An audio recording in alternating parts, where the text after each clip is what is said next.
நண்பனே, ஒரு தேசம் பாதுகாப்பாக இருக்கும்போதுதான் அந்த நாடு பாதுகாப்பாக இருக்கும். அந்த நாடு பாதுகாப்பாக இருக்கும்போதுதான் அந்த நாட்டில் உள்ள ஒவ்வொரு தெருக்களும் பாதுகாப்பாக இருக்கும். ஒவ்வொரு தெருக்களும் பாதுகாப்பாக இருக்கும்போதுதான் அந்த தெருக்களில் உள்ள ஒவ்வொரு வீடும் பாதுகாப்பாக இருக்கும். ஒவ்வொரு வீடும் பாதுகாப்பாக இருக்கும்போதுதான் அந்த வீட்டில் இருக்கின்ற சைக்கிளோ, பைக்கோ, இருசக்கர வாகனமோ, கார்களோ, அந்த வீட்டுடைய உடைமைகளோ பாதுகாப்பாக இருக்கும். அரசு பாதுகாப்பாக இல்லை, நாடு பாதுகாப்பாக இல்லை, தேசம் பாதுகாப்பாக இல்லை என்றால் அடுத்த நொடியே அந்த வீட்டில் இருக்கின்ற அம்மாவோ, அப்பாவோ, மனைவியோ, பிள்ளைகளோ, ஒரு கொடியவன், ஒரு கொடிய கூட்டம், தேச விரோதிகள் உன்னை கடத்தி சென்று விடுவார்கள், உன்னை தூக்கி சென்று விடுவார்கள். அப்பொழுது என்ன செய்வாய்? யாரை கூப்பிடுவாய்? யாரை அழைப்பாய்? யாருக்கு நீ போன் பண்ணுவாய்? அரசு அதிகாரிகள் வருவார்களா? போலீஸ் வருமா? ராணுவம் வருமா? தேச பாதுகாப்பு அற்ற நிலையில் இருக்கும்போது என்ன செய்வாய்? அனாதையாயிடுவாய். ஒன்றுமே செய்ய முடியாத இக்கட்டான நிலைக்கு நீ தள்ளப்படுவாய். இந்த தேசம் பாதுகாக்க இருக்கும்போதுதான் உன்னுடைய அனைத்து பொருட்களும், உடைமைகளும், உன்னுடைய அம்மா, அப்பா, மனைவி, குழந்தைகள் எல்லாம் பத்திரமாக பாதுகாப்பாக இருப்பார்கள் என்பதை புரிந்து கொள். நீ ஒவ்வொரு முறையும் போராடுகிறாய். இந்த தேசத்தினுடைய வளர்ச்சியை நீ தடை செய்கிறாய்.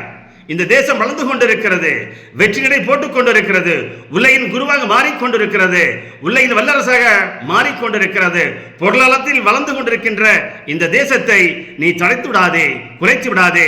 உன் போராட்டத்தால் அதனை நாசமாக்கி விடாதே. இந்த தேசம் வளரும் போதுதான் நீயும் வளருகிறாய், உன் உற்றார் வளர்கிறார்கள், உன் குடும்பம் வளர்கிறது, உன்னுடைய வாரிசு வளர்கிறது, இந்த தேசமும் வளர்கிறது என்பதை மறந்து விடாதே. நீ போராடுவதால், ஆர்ப்பாட்டம் செய்வதால் பொதுமக்களுடைய சொத்துக்களை நீ சூறையாடுகிறாய், சேதப்படுத்துகிறாய். பேருந்துகள், பஸ்கள், மெட்ரோ ரயில்கள் எல்லாம் நீ தீயிட்டு கொளுத்துகிறாய், கல்விட்டு எரிகிறாய். இது நியாயமா? போலீசுடைய வாகனங்கள், ஜீப்புகள், பஸ்ஸுகள் எல்லாம் அடித்து உடைக்கிறாயே, இது நியாயமா? இது யாருடைய பொருள்? இந்த தேசத்தினுடைய பொருள், உன் பொருள், உன் வரிப்பணத்தில் வாங்கப்பட்ட பொருள். இதனை நீ பொறுப்பாக நீங்கள் பயன்படுத்த வேண்டாமா? உனக்கு ஒரு கோபம் வருகிறது, ஒரு பிரச்சனை வருகிறது என்றால் நீதிமன்றம் சொல்.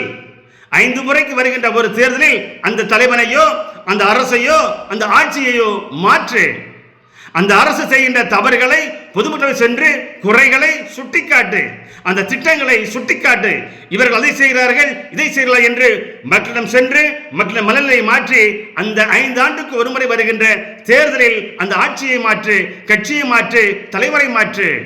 நீதிமன்றம் சொல். இதையெல்லாம் விட்டுவிட்டு நீ பொதுமக்களுக்கும் ஒவ்வொரு குடிமக்களுக்கும் நீ பிரச்சனையை உருவாக்கி கொண்டிருந்தால் இந்த தேசத்தினுடைய எதிர்காலம் எப்படி இருக்கும் என்று யோசித்துப்பார். அன்றொரு நாள் குடியுரிமை திருத்த சட்டத்திற்கு பிரச்சனை செய்தீர்கள். அடுத்தது விவசாயிகளுடைய பிரச்சனைக்காக ஒரு பிரச்சனை செய்தீர்கள், போராட்டம் பண்ணினீர்கள். நேற்று கரப்பான் பூச்சி என்ற ஒரு அமைப்பு போராட்டம் படுகிறீர்கள். எதற்காக? ஏன்? ஒரு நீட் தேர்வு லீக் ஆகிவிட்டது என்று சொல்கிறாய், எக்ஸாம் பேப்பர் லீக் ஆகி சொல்லுகிறாய். இதற்கு முன்பு ஆனதில்லையா? +2 பேப்பர் லீக் ஆகலையா? 10th பேப்பர் லீக் ஆனது இல்லையா? Tamil Nadu public service commission paper leak ஆகலையா? தவறு நடந்திருக்கிறது. அந்த தவறு செய்தவர்களுக்கு தண்டனை கொடுத்து கொண்டிருக்கிறார்கள். நீதிமன்றத்தில் வழக்கு நடந்து கொண்டிருக்கிறது. அதற்கு நீதிமன்றம் தகுந்த தண்டனை கொடுக்க காத்திருக்கிறது.